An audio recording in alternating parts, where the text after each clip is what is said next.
the deal unless he had this access to this data.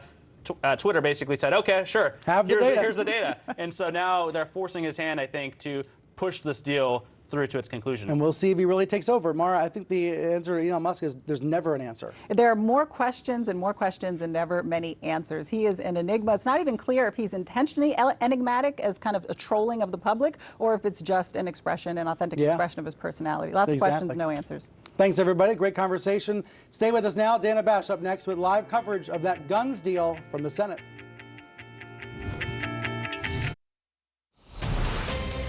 We are just over a third of the way through the Formula One season and things are not looking good for Ferrari. In fact, can do how they can stop this porpoising. It gives you a headache looking at his onboard, I have to say. It's really, really bad. But there are big problems there at Mercedes. And yes, they had third and fourth place today. It was another podium, but they very much took advantage of Ferrari's misfortune. And Lewis Hamilton is not in a good way this evening. That's not good to hear, but that is great insight from you, Rebecca Clancy. We do appreciate it. Thanks for coming on the show. All right, the world of golf seems very different today. A new tournament in London, backed by billions of dollars from Saudi Arabia, has changed everything. And it seems that everybody playing in Live Golf is a winner.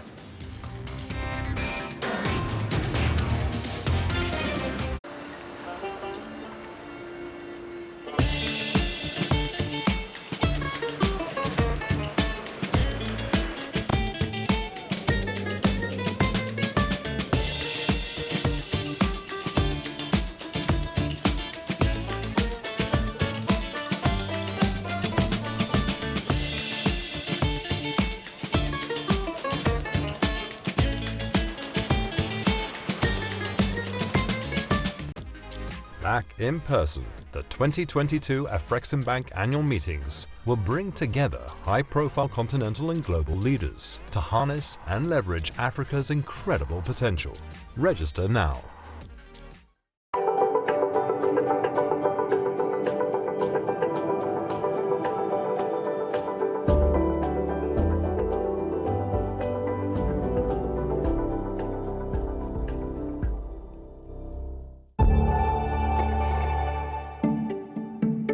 Last year, the very first motorcycle with radar.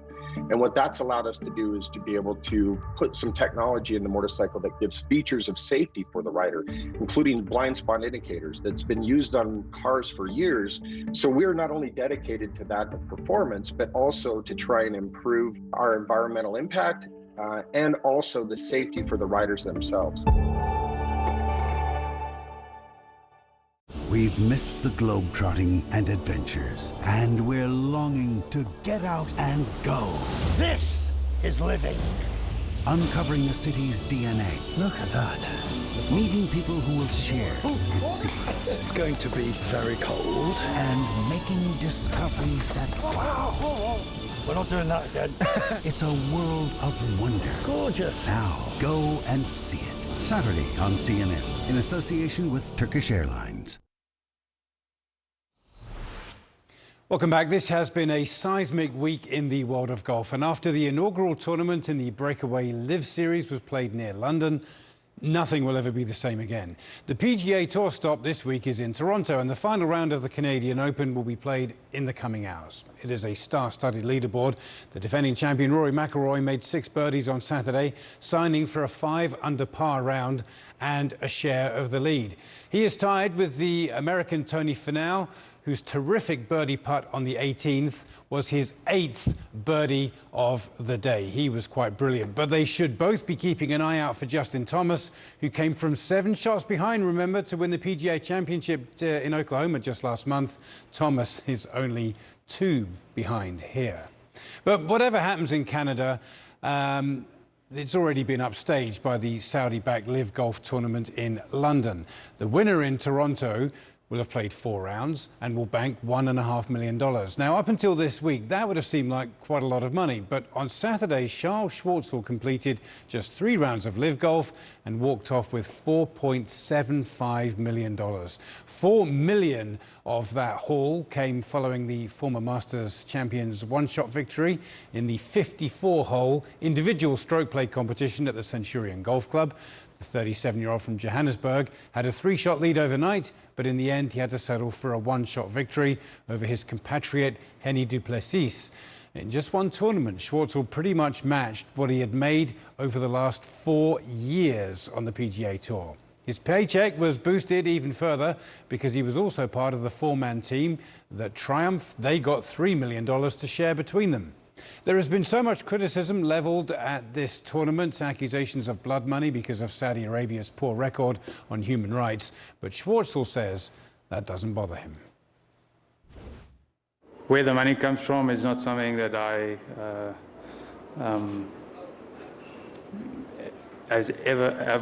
ever looked at playing in my 20 years career, you know. And I think if I start digging everywhere where we played, you could find faults in anything.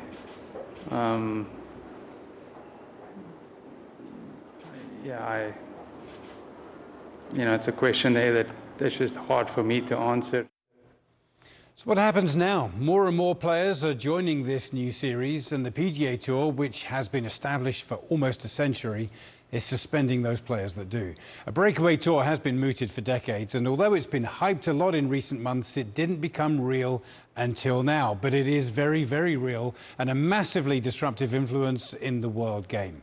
Our Patrick Snell caught up with Golf Digest's Dan Rappaport to see what's next. Where do we go from here? I mean, it never really seemed like this day was going to come. This thing has been percolating for 2 years. We've been hearing rumors about it's going to start on this date or that date, or this player's going to go or that player's going to go. And they finally did have their first tournament. And to their credit, the production was pretty solid. If you watch the stream online on YouTube, it looked like a normal golf tournament. But the really interesting thing to keep an eye on now is who goes, who continues to go. Do more and more big names continue to make this jump? Does the PGA Tour make a move maybe by getting the majors on their side? I mean, this is a war that is just beginning. LIV has to feel good about their position, though. This week, I think they would say, and anyone with an honest opinion would say, that this week for LIV Golf was a success. Yeah, the response, we saw it this past week with the suspension of those players from the PGA Tour. It's going to be fascinating to see how they react again going forward. But I do want to get to another key development on this day, Dan. One more big name signing up, Patrick Reed, another former Masters champion. We got Pat Perez as well. Reed saying he'll debut at the LIV Golf Tournament near Portland later on this month. Let's hear now from Patrick Reed speaking on Saturday. Take a listen. I'm super excited. Just the thought of being able to be a part of an evolution and a change in golf for the better for me is it's unbelievable. I've been watching all weekend and the format and just the way everything is. I'm super excited and can't wait to be a part. All right, Dan, so Reed, Perez today. It was Bryson DeChambeau, another huge name on Friday. I mean, where does it go from here? And I'm tempted to say, who's next? Who might be next? I don't know where it goes from here. You mentioned with the Masters winners, I think that's 5 or maybe 6 in the field. And I almost wonder if they're doing that strategically because the Masters is the most important tournament in the world. And if the Masters sided with the PGA Tour and banned the LIV Golf guys, that would be a game changer. And it might be something that would make guys reconsider their decision. But by getting so many Masters past champions who are exempt into playing in the Masters in the LIV field, you're almost daring the Masters. Like, are you really going to ban 6 guys from your tournament? So I have no doubt there's going to be more names that surface in the next couple of weeks. Before that Oregon event, I think there's the US Open and then 1 week and then Oregon. And we'll see. The PGA Tour is in a very precarious position right now. I think they kind of tried to declare victory in February when all those guys came out in support of the PGA Tour, but things change and they change really quickly.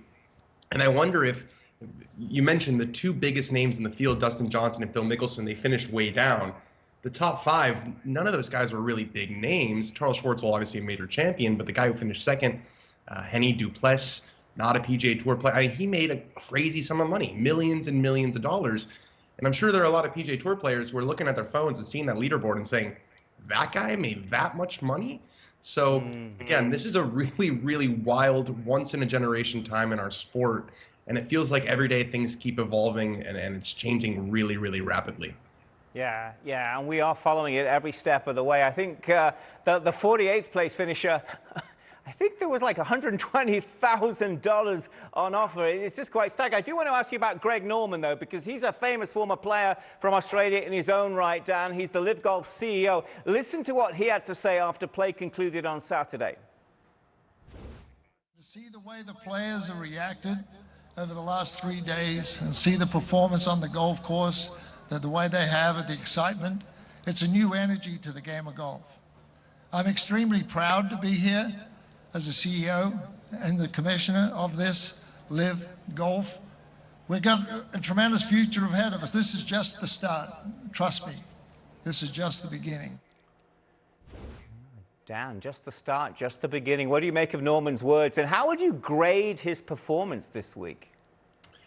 Well, his performance, I mean, he wasn't really much of a factor this week. The golf the money kind of spoke for itself. But again, as a whole, they get definitely an A- or a B. I mean, it was a successful week for them for sure. You know, they had this tournament. They showed that they are going to give out these crazy prize monies, and the sky's not going to come flying down if you do play in this event. But I mean, I think we have to remember that Greg Norman's been trying to do this for 25 years. In 1994, he tried to start the World Golf Tour to break away from the PGA Tour. Back then, it was stamped out. It didn't happen.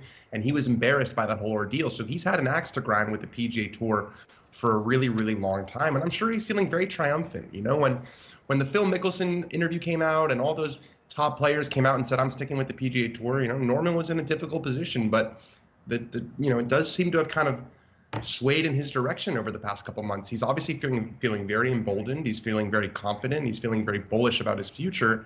And it's understandable because he has the money on his side. I mean, they just can't compete. If it's a straight money and money conversation, like, I think back to the Player Impact Program, which the PGA Tour started.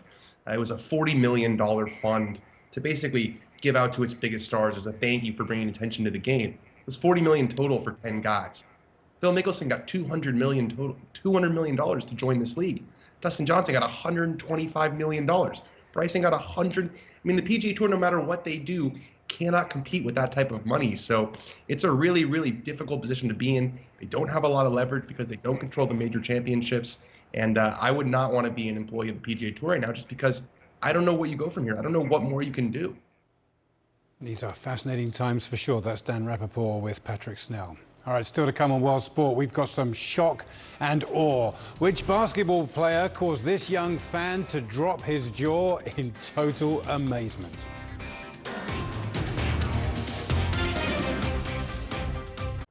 Through investment in STEM schools, Egypt has committed to building a more diverse and inclusive workforce. They are encouraging women and girls across the country to pursue careers in science, technology, engineering, and mathematics. By ensuring that they are not just represented, but are also empowered to thrive across all sectors, Egypt has demonstrated their commitment to investing in the country's youth and in the mission to achieve sustainable development goals. All right, you guys ready? Alex Jones. How much damage can one man do to school shooting victims and the country? CNN asks those who know him. The truth doesn't really matter at all. Megaphone for Conspiracy. Alex Jones. Monday on CNN.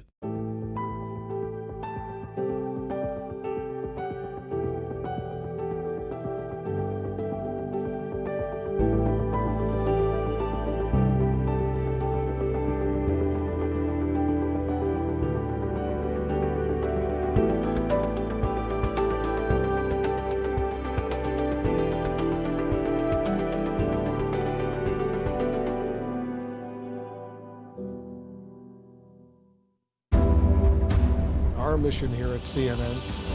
The news comes first. More breaking news that we are following right now. Welcome to the Situation Room. We have breaking news.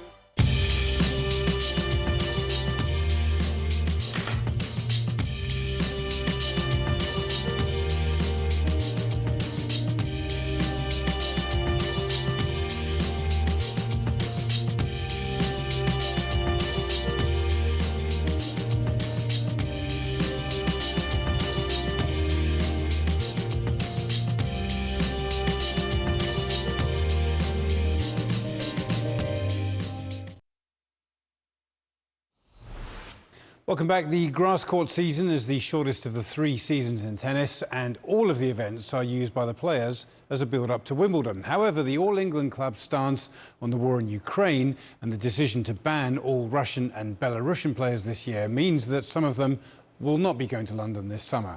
Sunday's WTA final in the Netherlands actually featured 2 players who are going to be banned from Wimbledon. Russia's Ekaterina Alexandrova thrashed Aryna Sabalenka of Belarus to win her first ever grass court title, but she'll have to wait until another year to try her luck at Wimbledon. The men's number 2 will also be watching that event on television, but Daniil Medvedev would have been a contender at the All England club.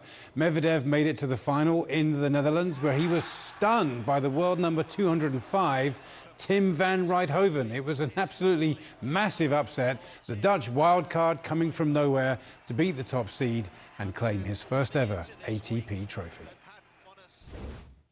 First of all, congrats team. Yeah, amazing week. I mean, first time in an ATP tournament, and straight away you destroy the number 2 in the world in straight sets in the final. So I think it must be a good feeling. I don't know how it feels, so it must be a good feeling. I'm sure it is.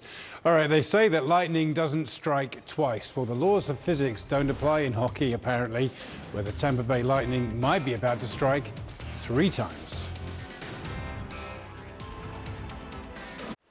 Egypt is developing a sustainable and inclusive transportation network to improve mobility across the country. By ensuring affordability and accessibility to public transport systems, and reducing carbon emissions. It is responsibly connecting communities like never before. Almost all carbon emissions come from industries that shape our world. But at Standard Chartered, we believe progress doesn't have to cost our planet. That's why we're mobilizing $300 billion to help our clients change the way they operate, accelerating the transition to a net zero world. Because where others see problems, we see potential. We're Standard Chartered, and we're here for good. Coronavirus. To get daily news updates in your inbox, sign up for the CNN newsletter. Coronavirus. Fact versus fiction. June 20th, a CNN concert event. Let's celebrate, educate, and lift every voice. Juneteenth, a global celebration for freedom. Live from the Hollywood Bowl, only on CNN. On Culinary Journeys, meet Japan's Natsuko Shoji, a chef earning rave reviews. Inspired by art, she is a rising star in French cuisine and in an industry where men dominate. See how she overcame life's challenges despite the odds and is now paving the way for a new generation. Culinary Journeys, tonight on CNN, in association with Ajinomoto. Hey, we're all set for the Stanley Cup. The Tampa Bay Lightning won 4 straight games against the New York Rangers, meaning they're now going to play the Colorado Avalanche. The Lightning are going for 3 consecutive Stanley Cup victories. That would be something. Meanwhile, the NBA Finals are already well underway. The blockbuster series between the Warriors and the Celtics is tied up at 2-2. Game 5 is on Monday. But how about this? Zion Williamson, remember him? He hasn't played an NBA game for over a year because of a foot injury, but we know he can still dunk. The Pelican star throwing down a thunderous windmill for a group of summer campers. And just take a look at this youngster, shook by what he just saw. Maybe a cue that Zion is finally ready for a comeback, and I think he might be inspired to try for a career in the NBA. That's it for World Sport just now. Thanks so much for your company. I'm Don Riddell at CNN Center. Take care, and I'll see you soon. Egypt is diversifying its energy mix and extending its pioneering strategy to every part of the country. Through working in partnerships, Egypt aims to provide 42% of its electricity from renewable energy by 2035. The country is successfully transitioning to more sustainable sources, creating green jobs, and powering a more sustainable future.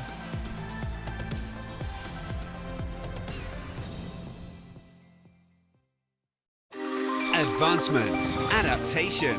New Marketplace Middle East. From digital banking to biometric payments, we take a look at innovation and technology in the future of finance. Marketplace Middle East. Saturday on CNN. We live in an unpredictable environment. My show brings you the latest news and top news makers. Amanpour. Weeknights on CNN. Want a daily dose of Fareed and his team? Now you can get it with Fareed's Global Briefing, the newsletter that gives you the best insight and analysis on global affairs. Go to cnn.com/Fareed to sign up. He's interviewed 5 U.S. presidents, authored 7 books, and has an independent voice that resonates. What happened to when we were united against a common enemy? He's raw, unique, and one of America's most important talk show hosts. Watch Smirconish, Saturday on CNN.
I'm David Culver in Beijing, and this is CNN.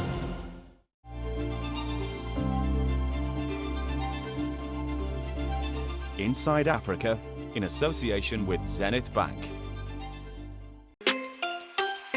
NFTs. NFT. $14 million. The NFT exploded onto the scene. $69 million auction has shaken the art world. It's just crazy. 3 letters that are rewriting the art world's rules. NFT, non-fungible token, a non-replaceable digital certificate that proves authenticity and provides protection. A flash in the pan or a game changer for artists everywhere? We're creating new ways of experiencing art. Preserving the work of Black artists on the blockchain is such a revolutionary way for us to make sure that our work is cemented in history. I think there's a democratization of opportunity for creatives that is powered by smart contract technology that excites me very much. These are Africa's NFT pioneers. This is Inside Africa.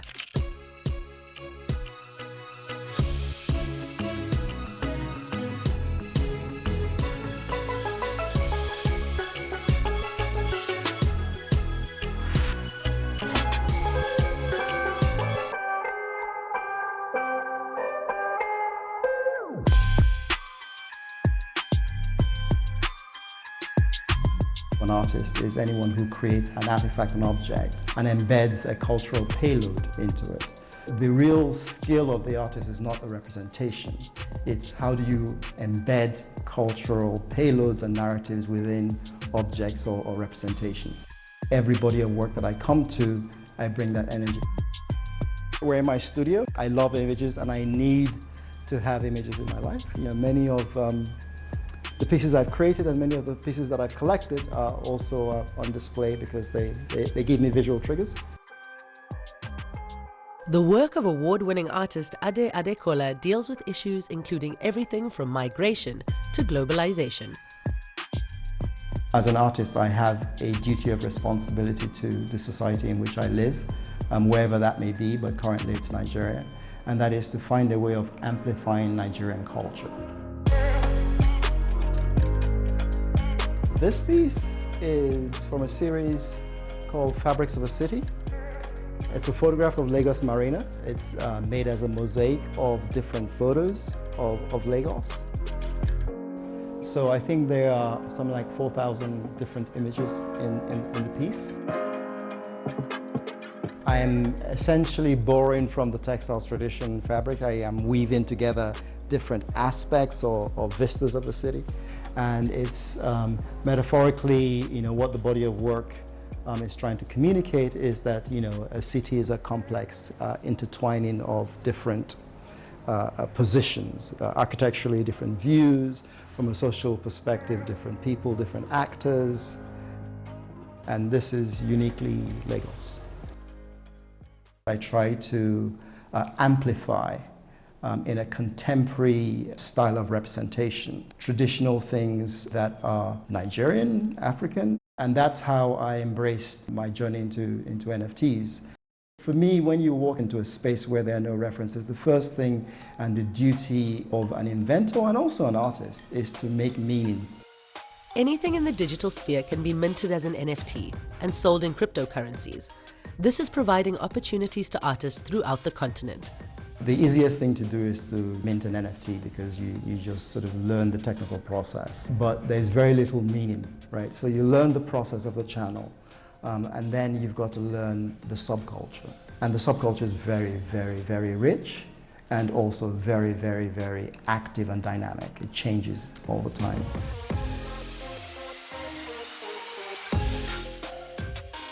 The way I'm approaching my NFT series is I'm not doing it one at a time. I'm trying to develop all of them and then share it. The series is the Anthology NFT series.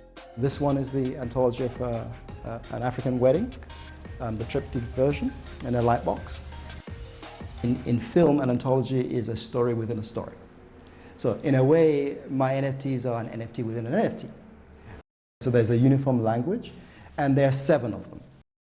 He believes that the use of smart automated contracts will take the digital canvas to the next level. What's going on, with NFT and the art world is that we're creating new ways of experiencing art. Okay, so we don't know what it's going to be going forward. We've come from a real world experience where, you have tangible things on the wall and you enjoy them, and I grew up like that, so I need this stuff to live happily. NFTs are a subcomponent of Web 3.0, and Web 3.0 is really a way of society to reset.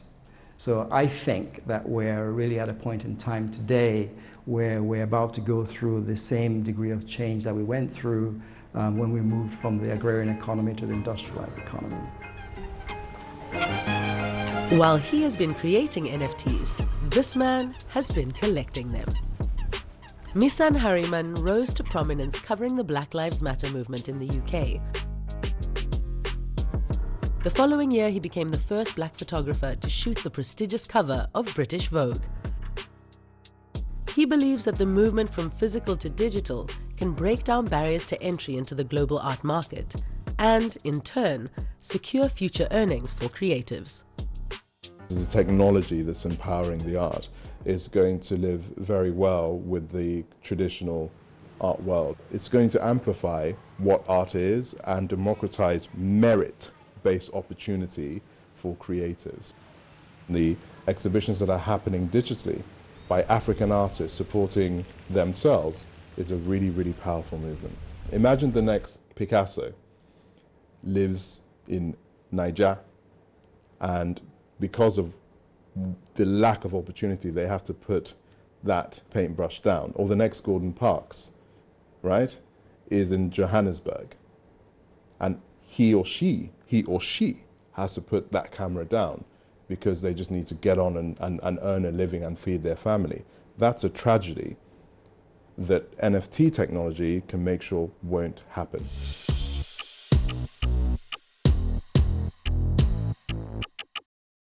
Thinking of banking in Africa? Think Zenith. In today's fast-moving, fast-changing world, you need a financial partner that understands your unique expectations. A bank with presence in major financial centers across the world, with the enabling platform to facilitate seamlessly, whenever, wherever, however. A bank with best-in-class financial solutions from a superb combination of technology and human touch. For easy, fast and secure banking that creates real value. Turning dreams into reality is now in your hands. People, technology, service. Zenith Bank, in your best interest.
You can help the refugees from Ukraine. Join the over 80,000 who've already raised millions for food, shelter, and more. Explore cnn.com/impact. Click to take action.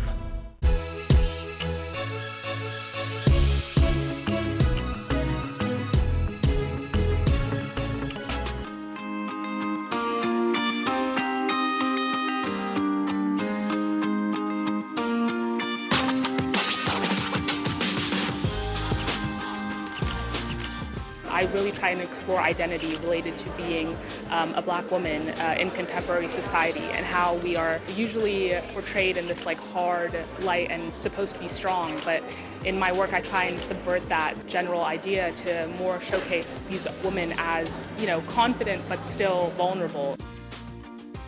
Ayesha Kazim developed her passion for photography at an early age. I remember when I was 10 years old, that's kind of when I got my first little point-and-shoot camera. Just fell in love with the medium of being able to kind of use this to paint a picture of my own reality and tell different stories. When I first began taking photos, I really fell in love with documentary photography and street photography. But I think now I fell in love more so with working in the studio and getting to create my own worlds. The NFT situation has just kind of exploded onto the scene. Christie is set to become the first major auction house to sell a purely digital artwork known as an NFT. It's just crazy. In 2021, shockwaves were sent across the art world when Christie sold digital artist Beeple's NFT, Every Day's the First 5,000 Days, for $69 million. I think it probably means digital art is here to stay. At the time, I was working at an archival organization in New York, and my boss told me, you know, just to look into this to see what it was, what NFTs would mean for photography preservation. I think it was different in that sense that I came in more so with a historical desire to learn more about the importance of it, and that continues to remain something that's very important in my practice. Having entered the community, it's been amazing to see just different individuals within the space bring on more creatives. It's easy to be kind of caught up in the flashy titles or the quick gimmicks or quick flips that people will make in the NFT space, but I think once you dive deeper into the ecosystem, into the different communities that are on-chain, you begin to understand how valuable the space is to a lot of artists who had, you know, previously been either priced out or just unable to enter the traditional art market. There are still a lot of people who don't really know what the NFT space is all about. So a lot of what we do with the African NFT community is making sure that we're not only spotlighting and highlighting work from people of the African diaspora, but we're also showing them how they can engage, how audiences can engage with these artworks further. Maybe try crossing your arms. Ayesha is part of the CyberBart DAO, a decentralized autonomous organization. DAOs aim to establish positive environments for artists to create, buy, and sell their work. With established and emerging artists working together, Africa's NFT community is looking set to grow and flourish. Right now, we're definitely working to transform the African NFT community into a fully formed DAO, and through that we'll be able to as well sponsor more artists through onboarding, through helping them with minting fees, through different lectures with people who understand the space, who can give back to our communities. Preserving the work of Black artists on the blockchain is such a revolutionary way for us to make sure that our work is cemented in history for future generations.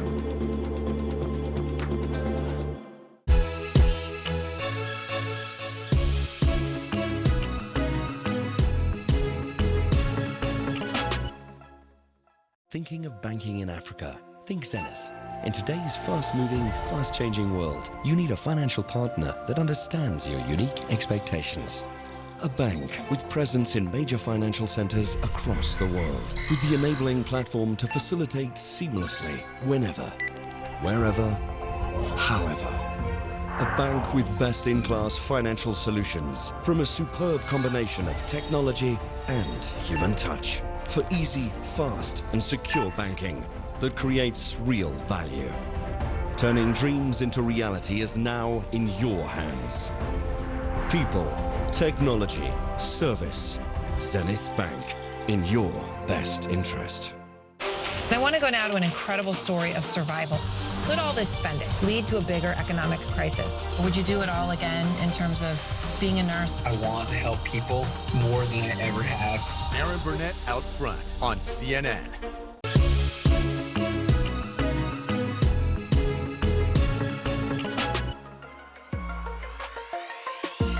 An NFT, or non-fungible token, proves ownership of digital assets on the blockchain, which can be described as a public digital ledger. This technology is providing new opportunities for artists everywhere.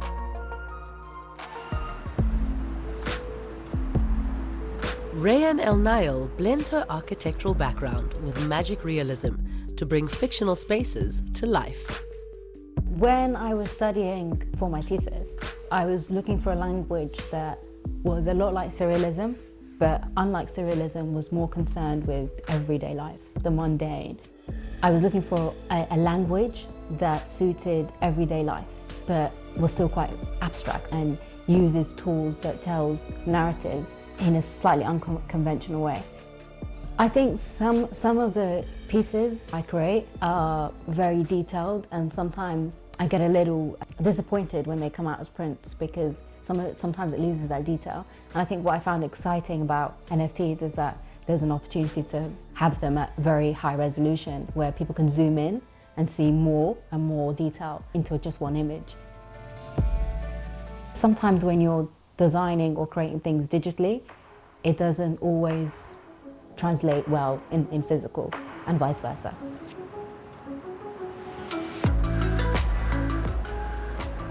Rayan discovered her muse in an antique shop in London, which acted as a gateway back to Sudan and her heritage.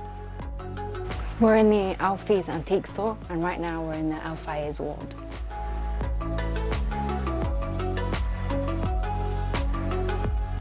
I remember taking the walk as a child and passing by every time and being really intrigued by the paintings on the exterior and not knowing what on earth was going on in the building. It was always just walking past. And I found it really interesting in that it had an English name and an Arabic name, which was the Al Faiz and the Al Faiz. It kind of follows that aesthetic inside. I kind of use that as a reference in my project. I struggle to draw from my imagination. And so the walk around Al Faiz really sparks my imagination. And I see things in there that I just instantly want to recreate or draw.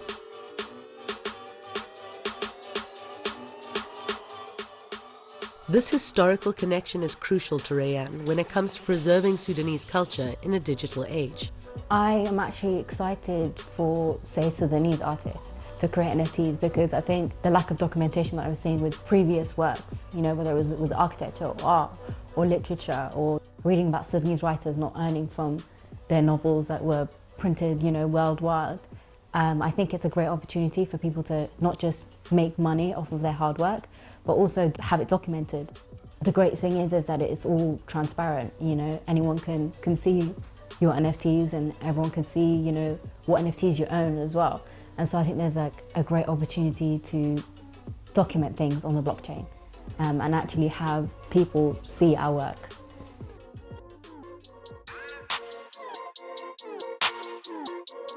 Photographer and NFT collector Misan Harriman believes that the community surrounding the movement is vital for new artists to be seen and receive support. To choose to be an artist for many people, especially in Africa, is a brave thing in itself. There's still many, many cultural barriers for you not being the doctor, not getting into oil and gas, and picking up the pen or the paintbrush or the camera and finding light within your creative self. This technology gives them a shot to be seen by a global family of collectors. They have a chance to really earn a living by doing what they love. And that is a generational opportunity that I have to support.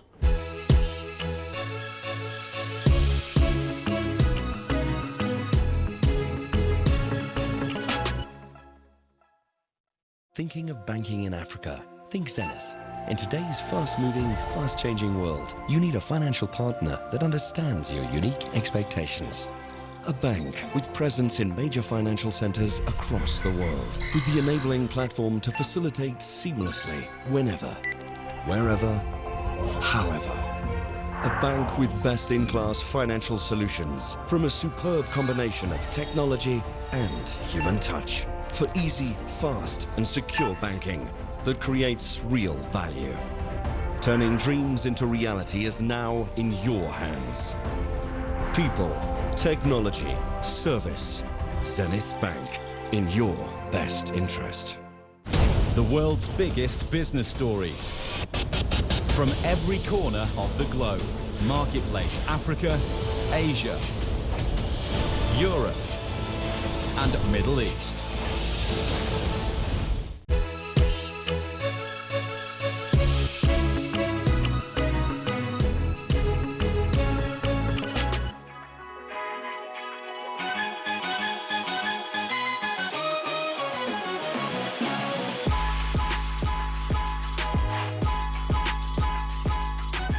My name is Abiyayua, but most people call me Abby.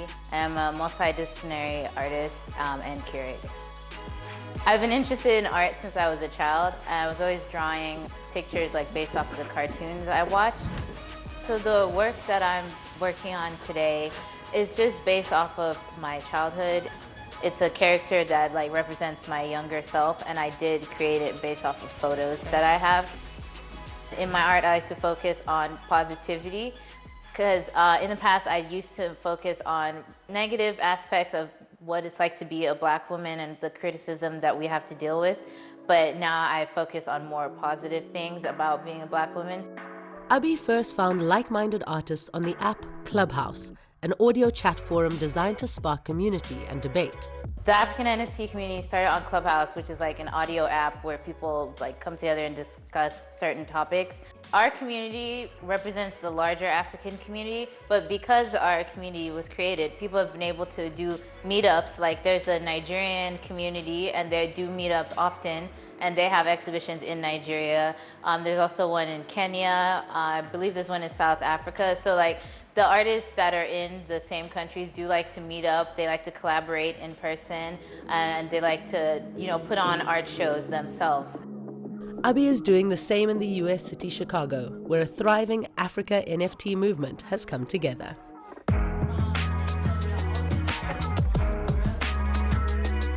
This is our first ever exhibition as a community here in Chicago. We did this one in celebration of Women's History Month, so everyone in the show is a Black woman. What I was looking for when I was curating is I was looking for a variety of different mediums. We have photography, digital artists, 3D artists, and we also have a poet. I also wanted to represent the different regions of Africa, but also the diaspora. So we have Caribbean artists also, and then we have African American artists in the show too. And so it was very difficult to narrow the list down because we have a lot of very talented women. Across the continent of Africa, there are a lot of very talented artists that specialize in many different disciplines, and a lot of them are able to produce like amazing work with very limited resources, and they're still able to create this amazing work that we see on the blockchain. From the windy city to the city in the desert, NFTs are transforming traditional exhibitions. Earlier this year, Art Dubai hosted 100 galleries from 40 countries and for the first time showcased digital art, introducing NFTs to the Middle East. Cyberbart are an online collective of artists who are bridging digital and traditional art with their first physical exhibition in Dubai. Sacred Roots aims to showcase the artist's connection to their ancestral origins through their work. In this exhibition, we have 21 artists from the DAO, and they represent 14 African countries. And we have a range of mediums from photography to illustration and 3D animation.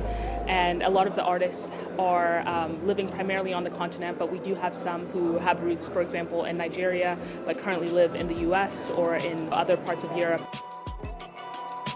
We wanted to step outside of that monolithic idea of the African art category and instead create this space where the artists could showcase a range of different styles and mediums while they are continuing to explore how their identity is shaped through, artistic, cultural value.